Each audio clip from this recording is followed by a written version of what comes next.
Mbote na biso ndeko na ngai nani kosolola yo likambo ya tango.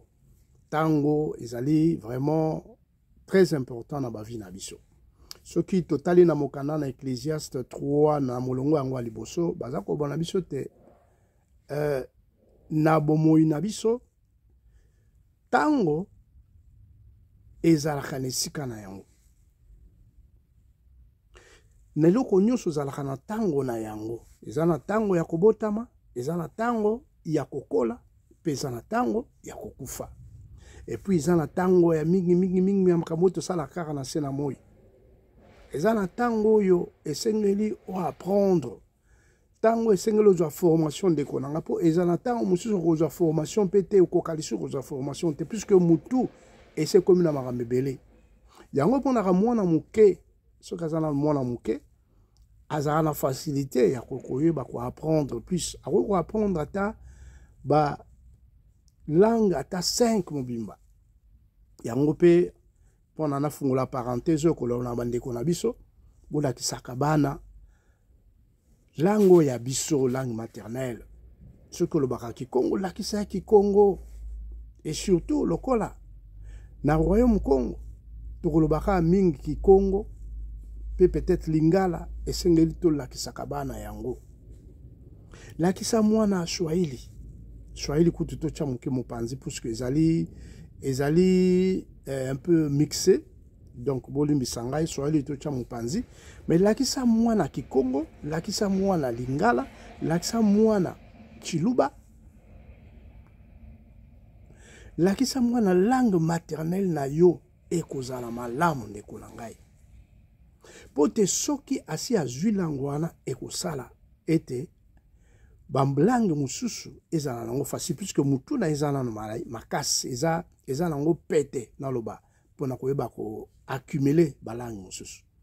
Yango monaka mwana soki ozoloba ni na langue tomona yango mingi ba mama ya biso baluba.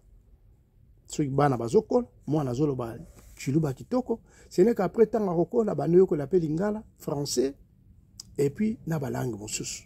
Donc na kosenga mama pona kanga parenthèse oyo papa en tout cas to longola makanisi na koyeba ko tangsaka bana français bana mosusu bazoye ba lingala te za passe soki azongi na mboka azo ko kosola na koko na ete azo ko sola na ba neveu na ete eza passe ndeko na tozo mona yango donc tozala mayele bana na biso ba kobota masika même atasiko eloko moko eza perdu te donc on peut encore rattraper le temps tout ça la mama kasi wana koyeba ko talisa bandeko na biso ete esengeli ba yeba langue maternelle na biso.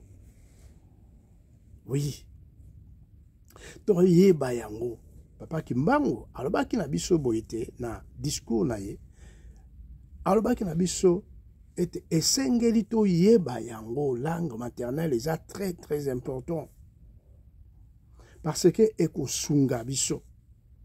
Ndeko nanga yobi lisolo oyo papa bandako koluka ye babetango plusieurs façons mais papa bandako koluka ye pote asala likambo songolo et papa tanga comprendre que ba policier ba ye asala kinini ayebaki na kozwa mbongo atiaki yango po ye ba peut-être ba okende na prison azwi mbongo atie na sac ya école ya mwana sac ya kelasi mwana sac do mwana komema ete tango mwana ba policier ba koti baza ko fouiller ye sa koti ki ombango na sac ya mwana kobima na ye azoloba na mwana ete sala okende kelasi e ba tupe ba moni basoda baza komona ke mwana azokende kelasi batiki e pakende albela mwana zalaka mayele na eloko ici na sima mwana comprendre était c'est sûrement papa dit moi quelque chose et c'était comme ça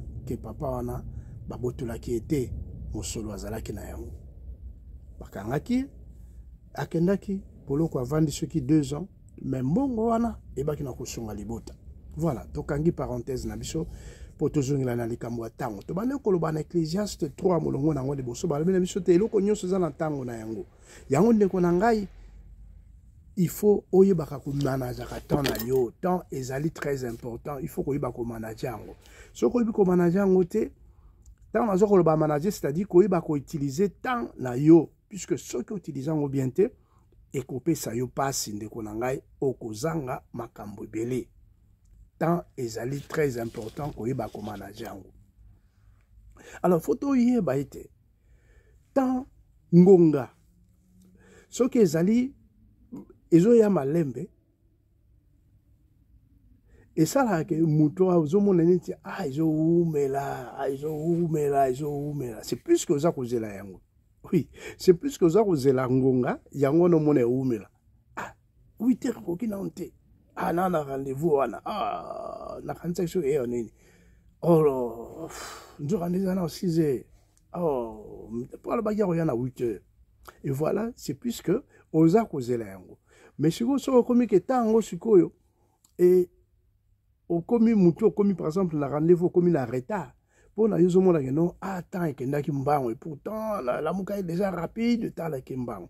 C'est-à-dire que ngonga ezala na betape na yango. Premièrement ils a ko sala ke et ko yoko koma na lenteur ce qui yo mutu oza kozela yango. Eza ko koma rapide et koma temps koma mbango pa ya moto ce qui moto pe a komi retard na esika. Babi, non. RC le kaki. Donc, comme il a retard. Alors, ngonga, il a la rapé passe, il a la rapé dans le sens nini. Et quand il passe ça, et quand il passe ça, passe dans la vie, ngonga, tant kaka. So ko komi moto mawa, moto komi moto, oza ko komi stressé, au mona ke.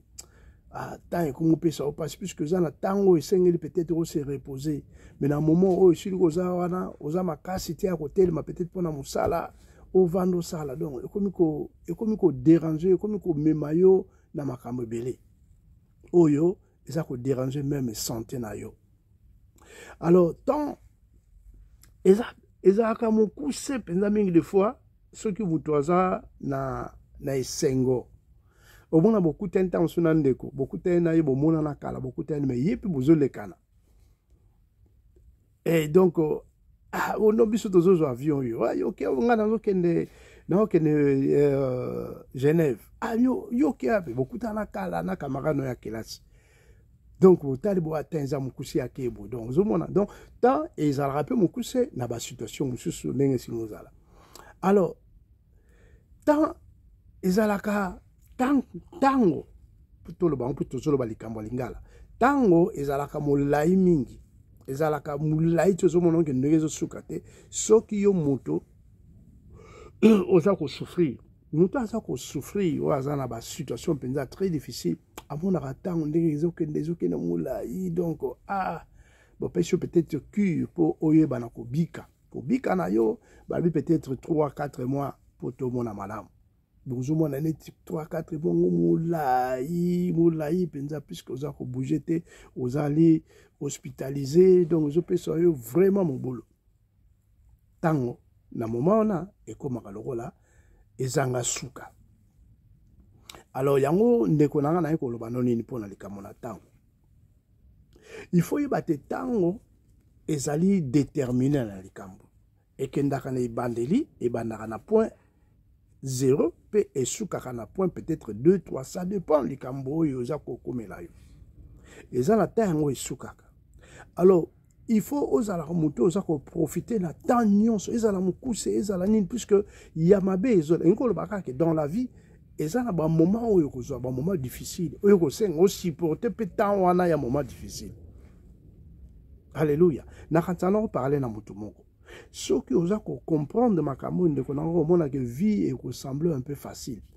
Donc, les autres on a mis ce boy, tout ça dans la moko ya qualité ou tout ça qu'on benga la patience. Pour te tout yeba ko se sentir que et tout ça capable à ko yeba ko supporter. Oui, moto a patience, moto a supporter pour lobby à mon amalam. Et ça peka lokola ngonga bando kutana na ngonga oya mukuse.